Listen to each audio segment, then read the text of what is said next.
breaststroke, there's definitely at least 5 elements you need to focus on. Number 1 is you need a good streamline. You need to be aware of your feet being in streamline and your hands being in streamline. And when you got that right, then you focus on like, what do you do with your hands? How do they move? How do you turn them? Do you have your little pinky like on top, or how are you pointing your hands? And then you kind of follow that detailed list down through the body. So number 2 would be, how is your head position? So you always focus on like not creating resistance with your head.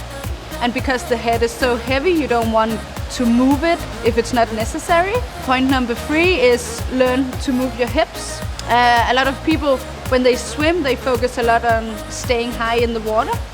And that's good, but in breaststroke, it feels like the opposite. So when you want to stay high, you actually need to push down a bit with your hips to stay up.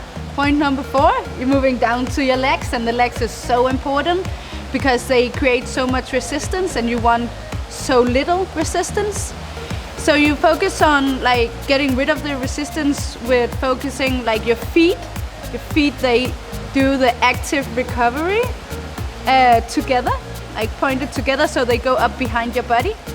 And then point number 5 is that when you kick behind yourself. A lot of people, when they're young, they're taught to like kick around, like kick in a circle, but you should definitely not do that. You should focus on like kicking against the wall you want to move away from, so you want to move forward, so you kick straight back kind of.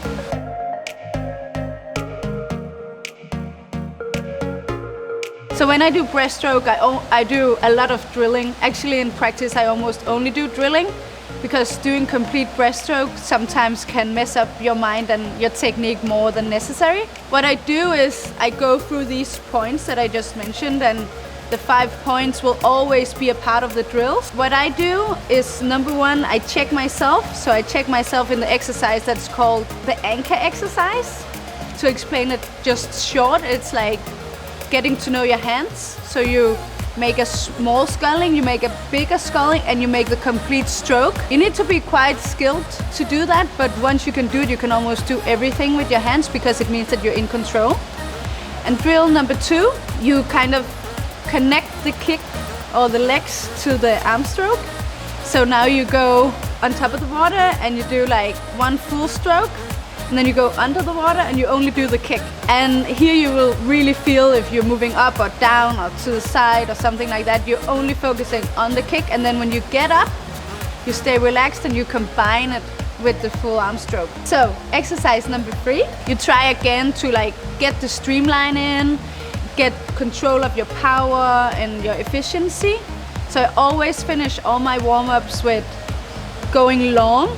So I do maybe 3 times a 50, and I decrease in numbers of strokes just to get the right power and see where do I miss the power. So if I don't get down to 8 strokes in a 50, then it's because something is wrong. So it's a way of checking myself, but also a way of like getting into this core, like tight, streamline, no resistance, and just feeling the flow.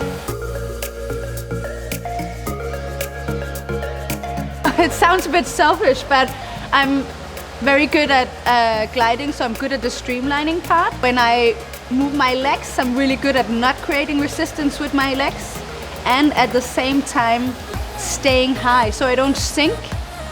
And when I don't sink, I have a lot of good grip, so I can just push a lot of water. It means that I get like a really efficient kick and a really powerful kick.